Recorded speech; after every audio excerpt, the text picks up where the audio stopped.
안녕하십니까, 여러분. 의학박사 건강줍줍입니다. 오늘은 60대 이후에 왜 이렇게 쉽게 근육이 빠져나가는지, 그리고 그 무너진 근육을 다시 세워 올리는데 왜 생선 단백질이 특별히 중요한지에 대해 차근차근 말씀드리려고 합니다. 우선 뭔가 잊으신 건 없으신가요? 아, 구독과 좋아요를 아직 안 하셨다면 부탁드립니다. 건강을 찾고 생활을 찾고 미래를 찾을 이야기. 구독과 좋아요로 함께 해주세요. 혹시 요즘 이런 경험을 하고 계신지요? 예전에는 한 번에 올라가던 계단이 숨이 차서 중간에 한 번 쉬었다 가야 한다든지, 의자에서 일어날 때 허벅지에 힘이 빠져서 두 손을 짚지 않으면 쉽게 일어나기 어렵다든지, 팔에 힘이 없어 물건을 들었다 놓을 때 괜히 부담이 된다든지, 손주와 마트 한 바퀴만 돌아도 다리가 뻐근해서 먼저 집에 가서 쉬고 싶어진다든지 하는 느낌 말입니다. 많은 분들이 내 나이가 그러니까 그렇지, 나이 먹으면 다 그런 거지 하고 넘기십니다. 그러나 의학적으로 보면 이 말은 절반만 맞고 나머지 절반은 그렇지 않습니다. 나이는 분명 영향을 주지만 지금 갖고 계신 근육 상태가 단지 나이 때문만이 아니라 수십 년 동안 쌓여온 식습관과 운동량, 단백질 섭취 패턴, 그리고 몸의 대사 변화가 함께 만들어낸 결과이기 때문입니다. 다시 말해서 지금 근육이 약해진 이유를 정확히 이해하고 관리해 나가면 이미 60대라고 하더라도 지금보다 훨씬 더 탄탄하고 젊은 근육으로 회복시키는 것이 가능합니다. 먼저 의학 용어 하나를 말씀드리겠습니다. 근감소증이라는 말 들어보셨을 텐데요. 말 그대로 근육이 감소하는 증상을 뜻합니다. 연구에 따르면 우리 몸의 근육은 30세를 전후로 정점을 찍고 그 이후부터는 특별한 관리를 하지 않으면 매년 약 1% 정도씩 서서히 줄어든다고 알려져 있습니다. 40대, 50대로 갈수록 이 속도가 조금씩 빨라지고, 특히 60세를 넘어서면 근육 감소 속도가 연간 3% 이상으로 가속된다는 연구 결과가 여러 나라에서 반복해서 나오고 있습니다. 단순히 계산만 해봐도 60세 이후 10년이 지나면 근육의 30% 가까이가 사라진다는 뜻입니다. 허벅지와 엉덩이 근육처럼 우리 몸을 지탱해주는 큰 근육이 3분의 1이나 줄어들면 어떤 일이 벌어질까요? 계단 한 층만 올라가도 숨이 차고, 평지를 걸을 때에도 종아리가 심하게 당기고, 무릎 관절에 걸리는 하중이 커져 관절염이 악화되기 쉽습니다. 넘어지지 않으려면 순간적으로 중심을 잡을 수 있어야 하는데, 근육이 약해지면 작은 돌부리에 발이 걸려도 중심을 회복하지 못해 그대로 넘어진 채 손목을 다치거나 고관절 골절이 생길 위험도 커집니다. 실제로 노년기에 골절로 병원에 입원하신 분들을 보면 단순히 뼈만 약해서가 아니라 그 전에 근육이 많이 줄어들어 있던 경우가 대부분입니다. 근육은 단지 움직이는 힘만 담당하는 것이 아닙니다. 우리 몸의 가장 큰 대사 공장이기도 합니다. 근육이 많을수록 혈당을 잘 처리할 수 있고 인슐린에 대한 반응도 좋아집니다. 반대로 근육이 줄어들면 같은 양의 밥을 먹어도 혈당이 훨씬 더 쉽게 올라갑니다. 그래서 근육이 줄어든 상태를 방치하면 당뇨병, 고지혈증, 고혈압, 비만, 지방간 같은 대사질환이 함께 따라오기 쉽습니다. 여러분의 체중이 예전과 비슷해 보이더라도 그 안에서 근육이 지방으로 바뀌고 있는지가 중요한 관점입니다. 겉으로는 비슷해 보여도 근육이 빠지고 지방이 늘어난 몸은 겉보기보다 훨씬 더 취약한 상태라고 보시면 됩니다. 그렇다면 왜 나이가 들수록 근육이 이렇게 쉽게 무너질까요? 가장 큰 이유 중 하나가 바로 단백질 흡수력의 변화입니다. 많은 분들이 고기를 잘 먹는다, 계란도 먹고 두부도 먹는다라고 말씀하시지만 그 같은 양의 단백질을 먹더라도 20대와 60대의 몸이 받아들이는 방식은 크게 다릅니다. 연구를 보면 60대 이후에는 위산 분비와 소화효소의 분비가 줄어들고 장점막의 기능도 예전 같지 않아 단백질을 잘게 분해하고 흡수하는 능력이 젊을 때의 절반 수준으로 떨어지는 것으로 보고되어 있습니다. 쉽게 말해 젊을 때는 100을 먹으면 80 정도를 근육에 쓸 수 있었다면 60대 이후에는 같은 100을 먹어도 40 정도밖에 제대로 활용하지 못하는 것입니다. 그리고 또 하나 중요한 것은 나이가 들수록 우리 몸의 근육세포가 단백질에 반응하는 민감도, 즉 근육의 귀가 무뎌진다는 점입니다. 단백질이 혈액 속으로 들어와도 근육 만들어라라는 신호에 예전만큼 잘 반응을 하지 않는다는 것이지요. 이를 의학적으로는 아나볼릭 레지스턴스, 즉 근합성 저항이라고 부릅니다. 그래서 60대 이후에는 젊었을 때보다 더 자주, 더 전략적으로 단백질을 나누어 먹어야 하고 무엇보다 흡수와 이용률이 좋은 단백질을 선택해야 합니다. 여기에서 바로 생선 단백질이 중요해집니다. 여러분이 잘 아시는 대로 단백질은 고기, 계란, 콩, 두부 등 여러 식품에서 얻을 수 있습니다.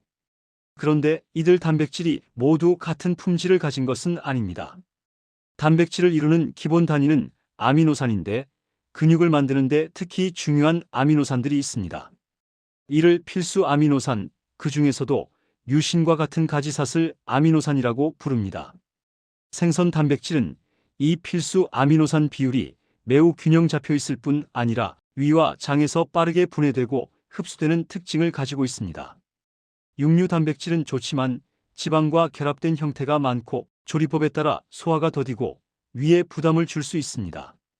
반면 생선은 섬유가 부드럽고 우리나라 어르신들이 평생 먹어오신 식재료이기 때문에 소화기관이 생선에 잘 적응해 있는 경우가 많습니다. 실제로 같은 양의 단백질을 섭취했을 때 생선 단백질이 육류 단백질보다 혈중 아미노산 농도를 더 빨리, 더 높게 올려준다는 연구도 있습니다. 여기에 더해 생선에는 근육에 좋은 또 하나의 무기가 들어있습니다. 바로 오메가3 지방산입니다. 오메가3는 단순히 혈관 건강에 좋은 지방이 아닙니다. 우리 몸 곳곳에서 일어나는 만성 염증을 조절하는 역할을 합니다. 근육도 예외가 아닙니다. 나이가 들수록 근육 안팎의 미세한 염증이 늘어나면 근육세포가 손상되고 회복이 느려집니다. 오메가3는 이러한 염증 반응을 완화시켜 근육이 회복될 수 있는 환경을 만들어줍니다. 쉽게 말해서 생선 단백질은 근육을 만드는 벽돌 역할을 하고 생선 속 오메가3는 그 벽돌이 잘 쌓일 수 있도록 현장을 정리해주는 현장 감독 역할을 해주는 셈입니다. 우리나라 분들에게 특히 생선 단백질이 잘 맞는 이유도 있습니다. 한국인은 오랜 세월 동안 곡류와 생선, 채소 위주의 식단을 유지해 왔습니다. 유전학과 영양학 연구들을 보면 오랜 세대에 걸쳐 어떤 음식을 많이 먹고 살아왔는지에 따라 소화효소의 발현이나 장내 세균 구성도 달라집니다.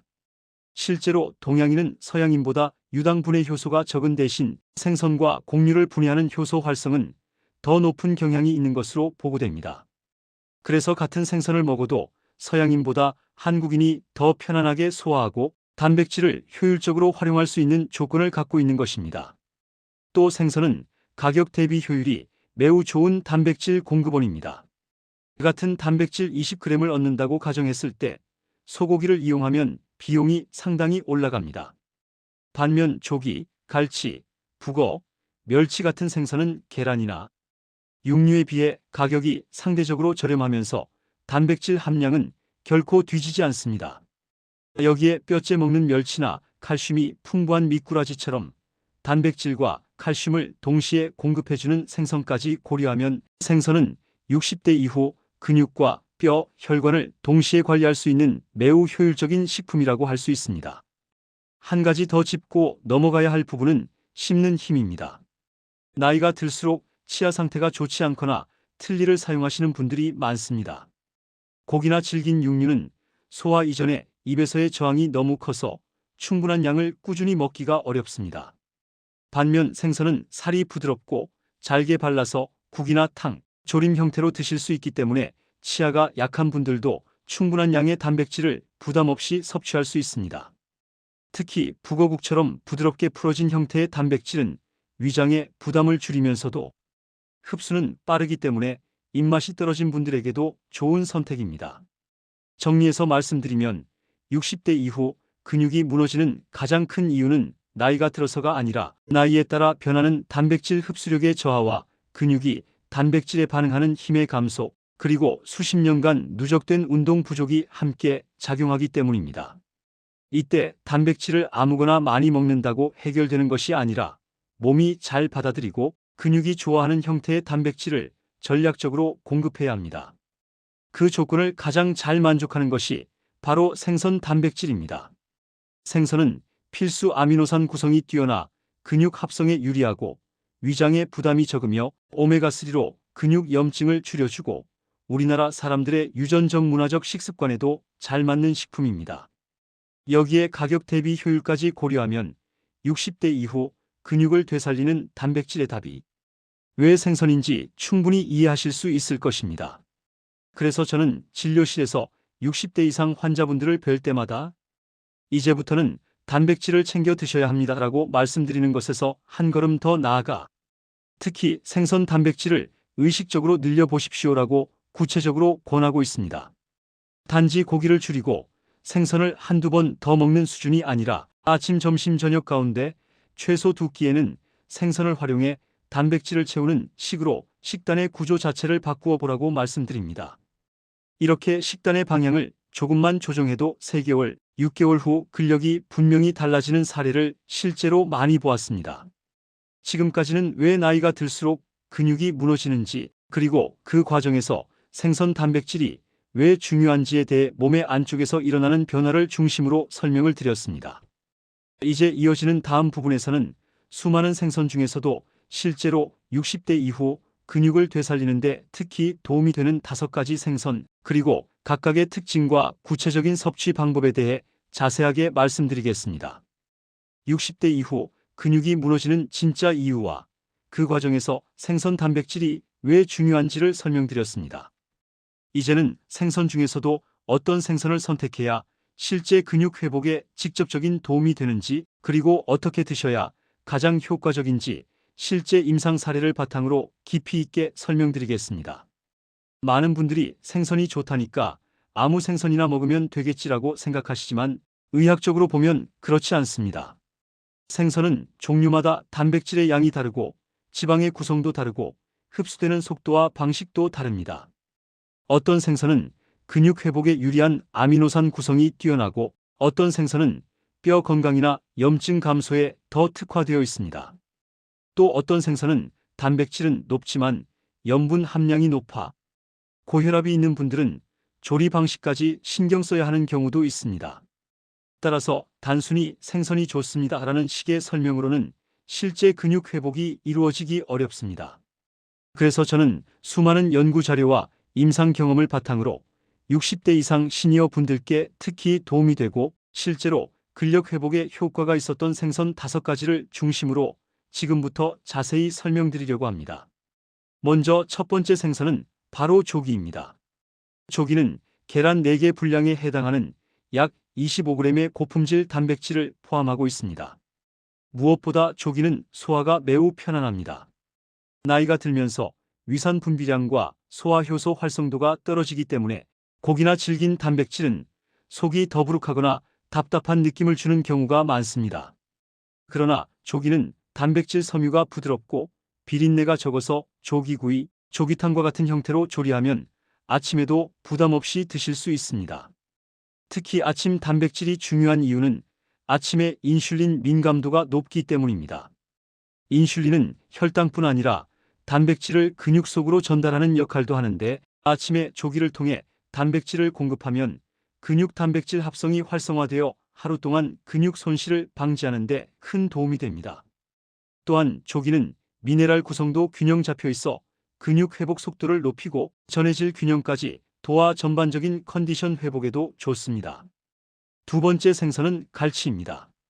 갈치는 18g의 단백질을 포함하고 있으며 특히 치아가 약하시거나 틀니를 사용하시는 분들도 편하게 드실 수 있다는 장점이 있습니다. 갈치의 조직은 매우 부드럽고 기름기 또한 적당해 소화가 매우 잘 됩니다. 갈치에는 근육 피로 회복에 중요한 역할을 하는 비타민 B군, 특히 비타민 B12가 풍부합니다. 비타민 B12는 신경 기능과 근육의 연결을 돕는 중요한 영양소입니다. 근육은 단지 근육만의 힘으로 움직이는 것이 아니라 신경과 근육이 서로 정확하게 신호를 주고받아야 부드럽고 안정적인 움직임이 가능합니다. 갈치는 이 신경-근육 연결을 강화해 주기 때문에 근력이 조금 떨어져 있거나 손발에 힘이 없는 분들에게 큰 도움이 됩니다. 갈치조림, 갈치구이와 같은 방식으로 조리하면 따뜻하고 부드럽게 단백질을 공급할 수 있어 시니어분들에게 매우 적합한 생선입니다. 세 번째 생선은 미꾸라지입니다. 미꾸라지는 단백질은 20g으로 높은 편일 뿐 아니라 칼슘이 굉장히 풍부합니다. 단백질과 칼슘을 동시에 섭취할 수 있다는 점에서 미꾸라지는 뼈 건강과 근육 건강을 함께 관리할 수 있는 매우 중요한 식품입니다. 나이가 들수록 근육이 줄어드는 것과 동시에 뼈도 약해지기 쉽습니다. 근육과 뼈는 서로 연결되어 작동하기 때문에 함께 관리하는 것이 필수입니다. 미꾸라지는 뼈 건강을 강화해주고 근육 회복에도 도움을 줄 수 있는 일석이조의 식품입니다.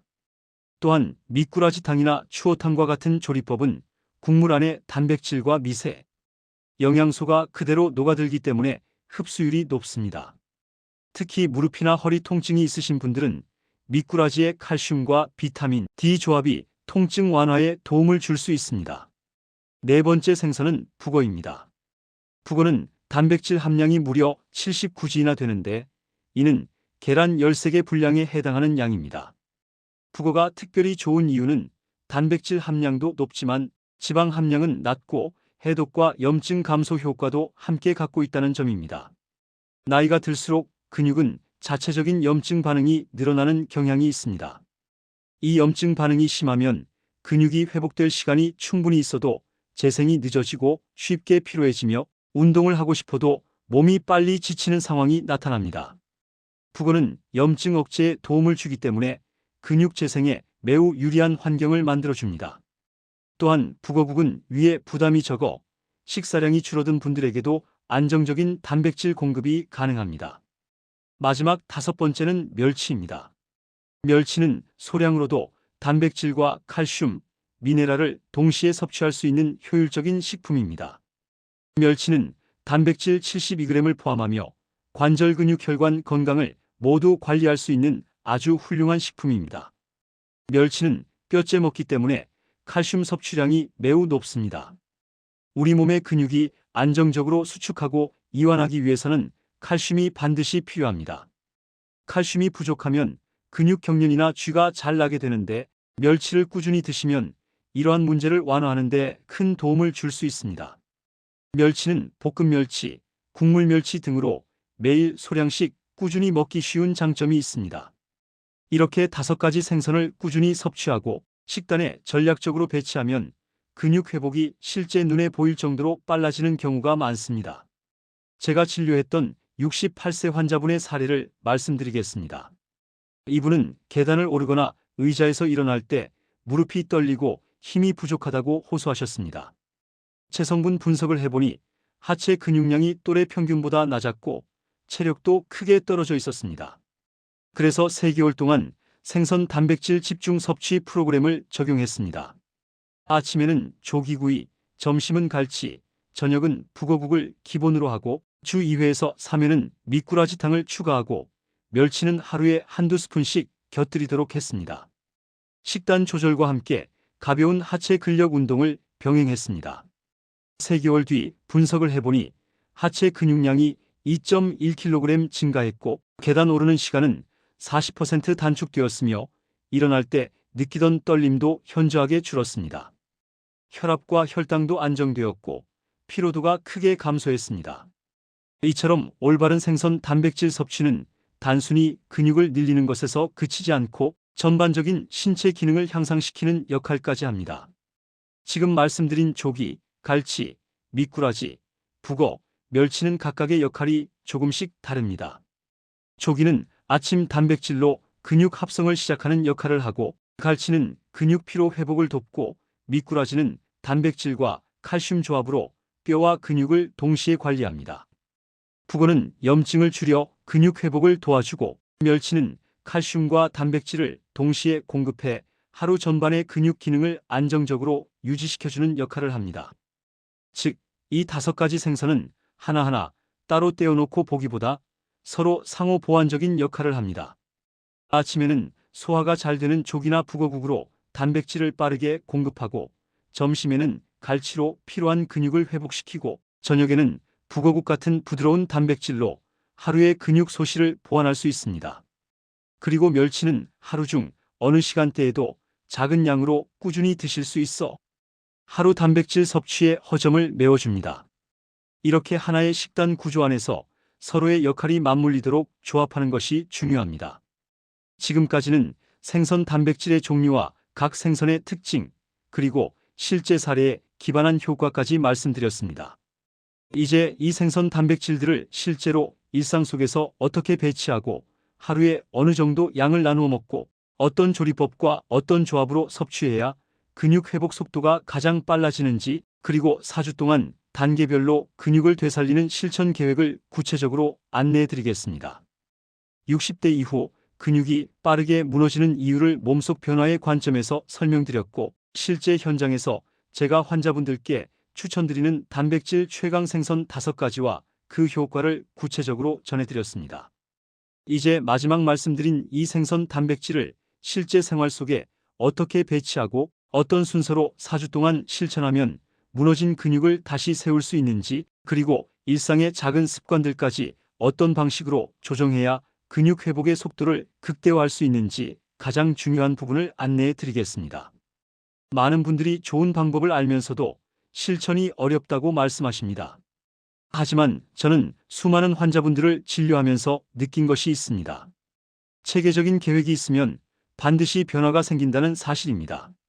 계획이 없이 좋다니까 먹어보자라는 식으로 접근하면 효과가 미미하지만, 먹는 시간양 조합 운동의 밸런스를 딱 잡아드리면 몸은 놀랄 정도로 빠르게 반응합니다. 그래서 지금부터 드리는 계획은 단순한 정보가 아니라 의사로서 수십 년의 임상 경험을 바탕으로 실제 60대 이상 환자들이 눈에 띄는 변화를 만든 계획입니다.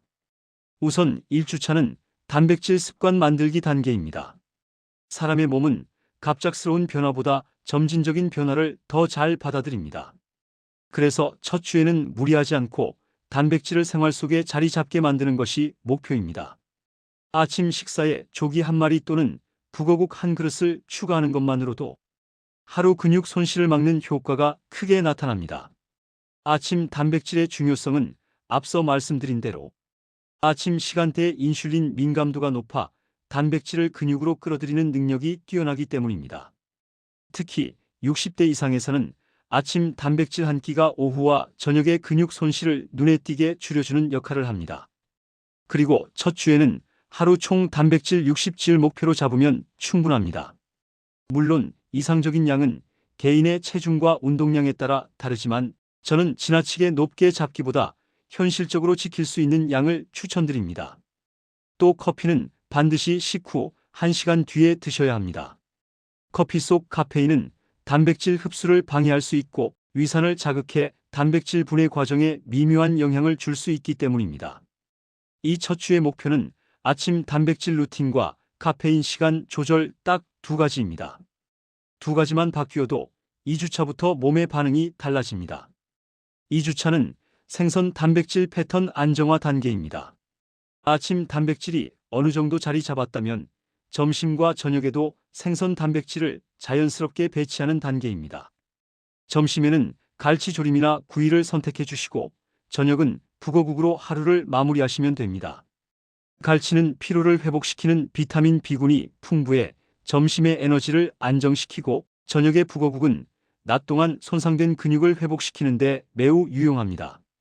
멸치볶음은 하루에 1~2스푼 정도 곁들이면 되고 반드시 짜지 않게 조리해 주셔야 합니다. 멸치는 칼슘과 단백질을 동시에 보충할 수 있어 하루 전체 단백질 구성의 허점을 메꾸는 역할을 합니다. 또한 2주차에는 물을 1.8리터 이상 충분히 섭취해야 합니다. 단백질 합성과 근육 회복에는 수분이 필수적입니다. 물을 충분히 드시면 피로감도 덜 느껴지고 소화도 훨씬 편안해집니다.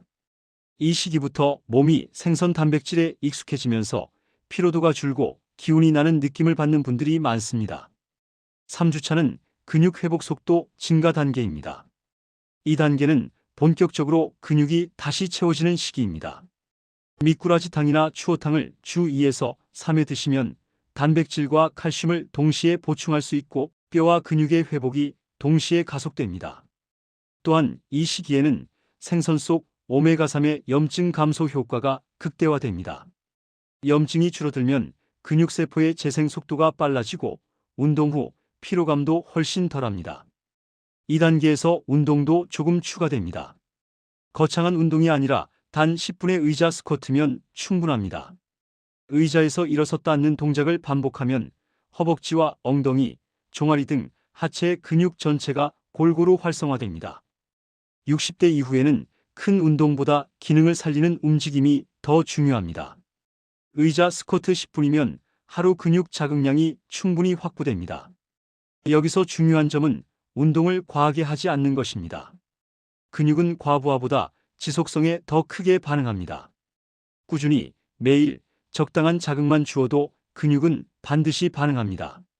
마지막 4주차는 근육 되살림 완성 단계입니다. 이 시기에는 생선 단백질 섭취를 하루 3회로 나누는 것이 핵심입니다. 아침 20g, 점심 20g, 저녁 20g 정도의 골고루 분배가 필요합니다.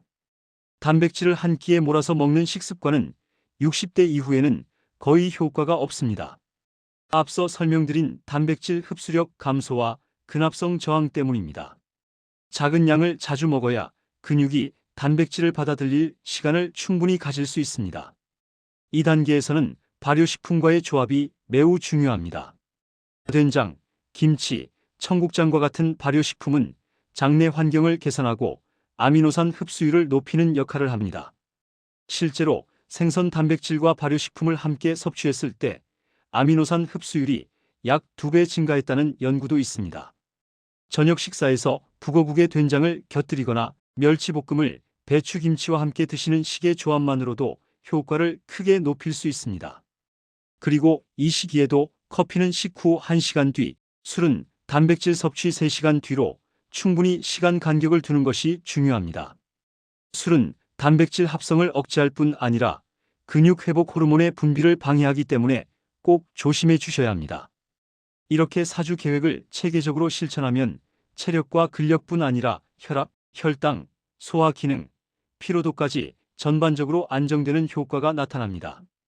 제가 진료했던 많은 60대 환자분들이 이 계획만으로도 계단 오르는 시간이 단축되고 허벅지 근육이 단단해졌다며 놀라워하십니다. 몸은 정직합니다. 제대로 된 영양과 적절한 자극만 주어도 나이가 있어도 반드시 반응합니다. 그리고 여러분의 근육은 생각보다 훨씬 강한 회복력을 가지고 있습니다.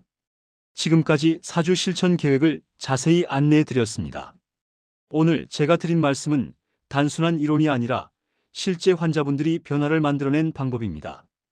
여러분도 충분히 하실 수 있습니다. 건강은 갑자기 좋아지는 것이 아니라 매일의 작은 선택들이 모여 만들어지는 결과입니다. 저는 여러분이 앞으로의 삶에서 더 편안하게 걷고 더 가볍게 움직이고 손주들과 더 오래 놀 수 있도록 돕고 싶습니다. 이것이 제가 이 영상을 만드는 가장 큰 이유입니다. 여러분의 건강을 위해 의학적으로 검증된 정보들을 계속해서 전달드릴 예정입니다. 오늘 영상이 도움이 되셨다면 구독과 좋아요, 알림 설정해 주시면 앞으로도 건강을 지키는 데 필요한 중요한 정보들을 꾸준히 받아보실 수 있습니다. 여러분의 작은 관심이 저에게 큰 힘이 됩니다. 지금까지 함께 해주셔서 진심으로 감사드립니다. 앞으로도 여러분의 건강한 삶을 위해 늘 최선을 다해 안내드리겠습니다.